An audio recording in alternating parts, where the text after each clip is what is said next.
عزيزي اللورد روتشيلد، يسرني جدا أن أبلغكم بالنيابة عن حكومة جلالته التصريح التالي الذي ينطوي على العطف على أماني اليهود والصهيونية، وقد عرض على الوزارة وأقرته.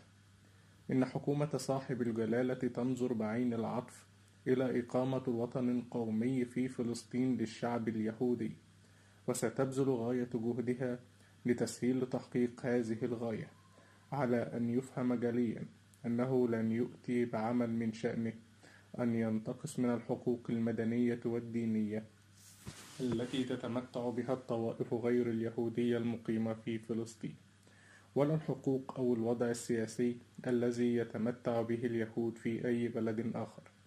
وسأكون ممتنا إذا ما أحطتم الاتحاد الصهيوني علما بهذا التصريح. المخلص آرثر جيمس بيلفور. ده كان وعد بلفور، أو وعد من لا يملك لمن لا يستحق. الفيديو ده هيتم شرح فيه أسباب وعد بلفور بعيد عن محاولة اليهود لتغيير التاريخ.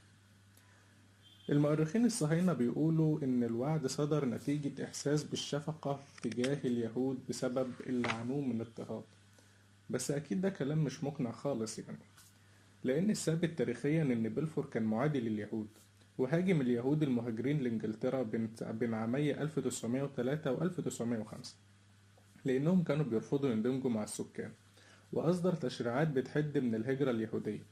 ومش بلفور بس، لا ده كمان بلويد جورج رئيس الوزراء، وتشامبرلين، وجورج ميلنر، وإيان سانتس. ودي هي الشخصيات المحورية اللي لعبت دور في الوعد. في نظرية تانية بتقول إن إنجلترا أصدرت الوعد الوايز مان تعبيرا عن اعترافها بالجميل لاختراع مادة الأسيتون. طبعا ده كلام فاضي النظرية التالتة بقى بتقول إن الضغط اليهودي هو السبب، لكن معروف إن اليهود كانت أعدادهم قليلة في غرب أوروبا، وما كانش ليهم أي ثقل، ده غير إنهم ما كانوش من الشعوب اللي بتهتم بيها الدول العظمى. النظرية الرابعة بقى دي بتقول دي نظرية الحاجز، ودي اللي بتقترح إن بريطانيا أرادت تكوين دولة لليهود في منتصف العالم العربي عشان تبقى خط دفاع وضد تكوين أي دولة عربية إسلامية قوية أو ظهور خلافة إسلامية جديدة. رغم إن النظرية دي فيها وجهة نظر شوية عن النظريات التانية، إلا إنها برضه مش منطقية، وده لأن إنجلترا كان عندها بدائل تانية تضمن لها مساعيها في الشرق الأوسط بدون الحاجز لليهود، وده غير التضحية العظمى اللي هتحصل لأن القدس ليها مكانة كبيرة في نفوس المسيحيين. وبما إن كل النظريات الموجودة مش منطقية للي حصل، فلازم نراجع التاريخ ونشوف إيه اللي كان بيحصل في الوقت ده عشان نعرف إيه الأسباب المنطقية للوعي. في بدايات القرن العشرين كانت الحركة الصهيونية بتحاول مع كل الدول العظمى إنها تقنع حد فيهم بمساعدتها في تكوين وطن ليهم، وعرضوا على بريطانيا تأسيس وطن ليهم في غينيا، بس الطلب ده اترفض. في الحرب العالمية الأولى شافوا إن دي فرصة ذهبية لعرض مطالبهم وإنهم هيقفوا جنب الدولة اللي هتساند حلمهم، وكانت البداية مع ألمانيا. في عام 1914 دعا الاتحاد المركزي لمنظمة اليهود الألمان أعضاءه لتكريس كل جهودهم من أجل ألمانيا، وداخل الجيش الألماني حوالي 10,000 جندي يهودي، وكانوا بيدعوا الكراهية الشديدة لإنجلترا. كان جميع دول المحور اللي هم ألمانيا والنمسا والمجر والدولة العثمانية بيضموا عدد كبير من اليهود، إنما في المعسكر التاني الحلفاء كانت روسيا بس هي اللي عندها عدد كبير من اليهود وما كانوش بيجندوه.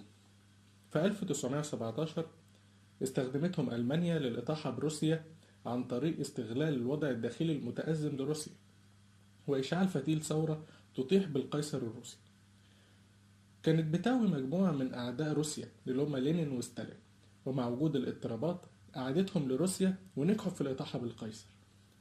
لكن مع إصرار الحكومة المؤقتة لروسيا باستكمال التحالف واستمرارها في الحرب، قامت ثورة تانية للبلشفة في أكتوبر 1917.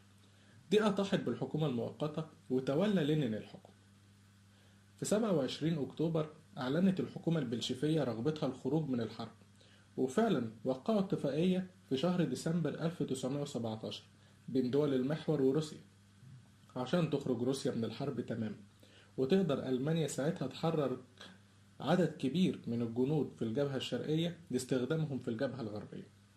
في نفس الوقت ده ألمانيا والنمسا والمجر حققوا انتصار على الحلفاء في معركة كابوريتو في 24 أكتوبر 1917. وعشان كده فكرت إنجلترا في استخدام اليهود ضد ألمانيا، واللي خلاهم يفكروا في ده هو تضخيم دور الصهيونية في القدرة على السيطرة على كافة اليهود، وإنهم هيساعدوا الطرف اللي هيتبنى مخططه. فأسرعت إنجلترا لكسب رضاه، وخصوصا بعد اللي حصل لروسيا. فوافقت إنجلترا على طلب اليهود بعمل وطن ليهم في فلسطين، وأطلقوا ليهم وعد بلفور، وحرصوا على نشره على الرغم من سرية أغلب الاتفاقات الإنجليزية، إلا أنهم نشروه في جريدة التايمز يوم 9 نوفمبر، وبعدها بيومين نشروه في جريدة المقطم المصرية، واحتفل على أثره كتير من اليهود. فشعر الألمان بالخيانة، وأطلقوا مصطلح الطعنة في الظهر، وده مصطلح اشتهر في المجتمع الألماني بعد الحرب، لأن الجيش لم يهزم عسكريا، بل تمت خيانته من الداخل على أيدي اليهود، ومن تسرب منهم وسط قيادات الجيش في الخفاء. في الجزء الثاني من الفيديو هنعرض الآثار المترتبة على وعد بلفور وعلاقته بالهولوكوست.